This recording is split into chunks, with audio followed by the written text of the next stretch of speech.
अस्सलाम वालेकुम and welcome back to my channel. Hopefully आप सब ठीक होंगे। आज मैं आप लोगों के लिए सर्दियों में तो आ चुकी हैं। सर्दी में होनी चाहिए गरम गरम चाय की प्याली, और वो भी हो मसाला चाय, तो फिर तो क्या ही बात है।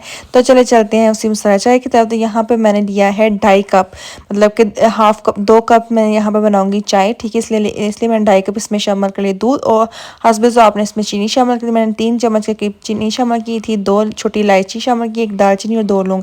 इनको डालने के बाद जैसे से मैंने पका लिया। यहाँ पे मैंने पत्ती डाली थी 1 चम्मच। इसकी वीडियो जो मुझसे नहीं रिकॉर्ड हो, उसकी मिस हो गई।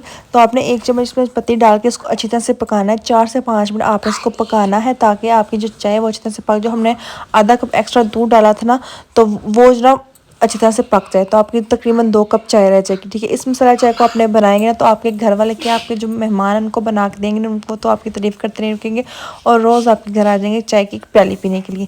तो मेरे कहने पे ये मसाला चाय अपने लाजमी ट्राई करना है। ट्राई करके मुझे भी फीडबैक दीजिएगा। अगर आपको मेरी रेसिपी पसंद आ रही तो प्लीज़ लाइक लाजमी करके जाएंगे। चैनल पर न्यू है तो सब्सक्राइब लाजमी करना है, और बेल को प्रेस करना मत भूलिए, ताकि आने वाले तमाम नई वीडियो और नई रेसिपीज़ आपको आसानी से मिल सके। और अगर वीडियो पसंद आ रही है तो छोटा सा मुन्नू सा कमेंट आप में लाजमी करके जनाए, मेरा हौसला अफजाई, क्योंकि मैं कोशिश तो करती हूँ कि आपके लिए मज़ेदार सी आसान सी रेसिपी लेके आती हूँ। तो यहाँ पे देख सकते हैं हमारी जो चाय अच्छी तरह से पक चुकी है। ऊपर देख सकते हैं इस तरह से जब उबाला आता है तो इसको हिलाएं, ताकि ये मज़ीद पक जाए। तो अब इसको सर्व करें। एक प्यारा सा हमने ले लिया है कप, एक स्ट्रेनर ले लेंगे ताकि हम इसको स्ट्रेन कर सकें, और देखें कितनी ज़बरदस्त हमारी ये चाय बन के तैयार हो चुकी है। कलर देख सकते हैं इसका कितना प्यारा है।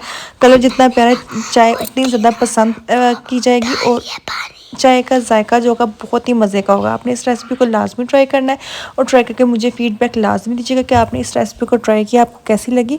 तो अपने दुआ में लाजमी याद रखा कि इंशाल्लाह इस तरह से मज़ेदार सी रेसिपीज़ आप के लिए लेती आऊँगी। तो यहीं पर मैं आप लोगों से करती हूँ अलविदा। अल्लाह हाफिज़।